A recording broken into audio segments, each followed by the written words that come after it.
Olá, pessoal. Bem, antes de a gente iniciar a falar sobre o comportamento hidrológico das bacias hidrográficas, é necessário a gente revisar alguns conceitos anteriores da hidrologia de maneira geral.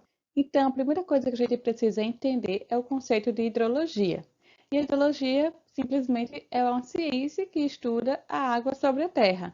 Então, todos os fenômenos que acontecem em relação a esse recurso hídrico no nosso planeta Terra, né, em relação à sua quantidade, à sua qualidade, as formas de circulação da água na atmosfera, as características químicas, físicas e biológicas da água, também sua relação com o meio onde ela está inserida, tudo isso faz parte, né, de um campo de estudo da hidrologia. E para a gente entender melhor como a água se comporta no nosso planeta Terra, é importante a gente também estudar a questão do ciclo hidrológico. E aí vocês já devem ter estudado anteriormente, né, seja quando vocês ainda eram crianças pequenas na escola, ensino médio, ou mesmo na graduação. Então, dentre essas diversas fases e etapas que a água passa no ciclo hidrológico, a gente tem, né, podemos iniciar aqui pela evaporação, tanto dos mares como também de bacias de água doce.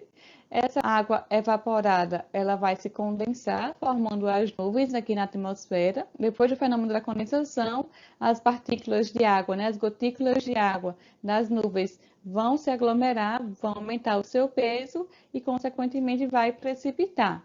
Nesse fenômeno da precipitação, a água ela pode cair na forma de chuva, seria no estado físico, né, líquido. E aí a gente tem, nessa precipitação, a chuva, quando toca o solo, pode infiltrar, pode constituir aqui as camadas de água subterrânea, constituir nossos aquíferos, ou ela pode escoar superficialmente.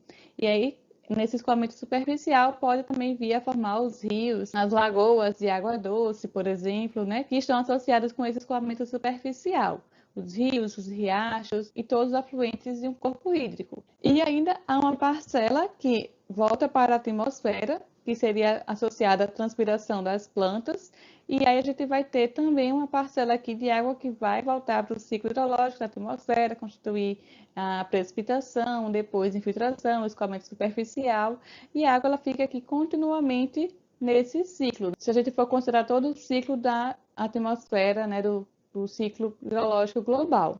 Então, como eu falei, né, se for um fenômeno global, a circulação da água é fechada entre a superfície terrestre e a atmosfera, tudo isso funcionando pela energia solar, que faz com que a água evapore, associada à gravidade, no caso, né, com a água precipitando novamente para a superfície terrestre, e também com relação à rotação da Terra. Novamente, vocês conseguem acompanhar aqui nessa figurinha, né, nesse slide, a água ela evapora, associada com a luz solar, e aí vão se formar as nuvens. Consequentemente, né, depois da precipitação, parte da água pode infiltrar no solo e parte da água pode escoar superficialmente, formando, né, os nossos rios e vai até chegar aos mares, e aí continuamente a água passa por esse ciclo.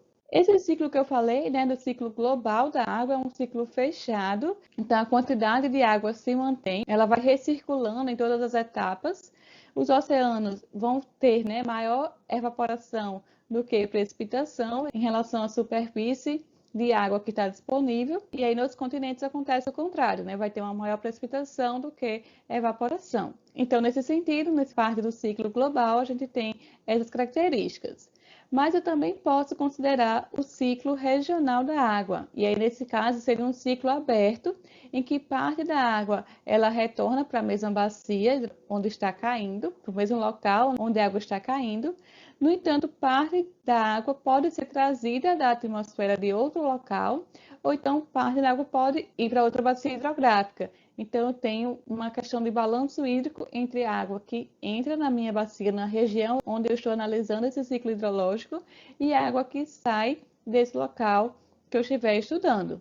Como vocês conseguem ver aqui na figura, eu tenho, né, uma delimitação da bacia hidrográfica, e aí a minha rede de drenagem vai ter como entrada a precipitação e como saída a evaporação e a transpiração pelas plantas, ou somando elas, né, a evapotranspiração, bem como a vazão descarregada de saída dessa rede de drenagem localizada nessa bacia. E parte da água também é perdida por percolação profunda para poder recarregar os aquíferos, né, através da infiltração. E aí, nesse caso, no ciclo regional localizado, eu tenho um ciclo hidrológico aberto. E aí, no campo de estudo, né, aplicado para vocês, a engenharia da agricultura, tem mais importância ou mais destaque o ciclo regional de cada bacia hidrográfica. Como eu falei para vocês, no ciclo hidrológico, a água passa por algumas etapas, que são essas, né? Precipitação, evaporação, transpiração, a condensação, interceptação, o escoamento superficial, infiltração e escoamento subterrâneo. E dentre as fases do ciclo hidrológico, eu vou dar destaque aqui para essas quatro, seria a precipitação, a evaporação, o escoamento superficial e a infiltração, que vão ter maior relevância para vocês, né, nos seus projetos de agricultura.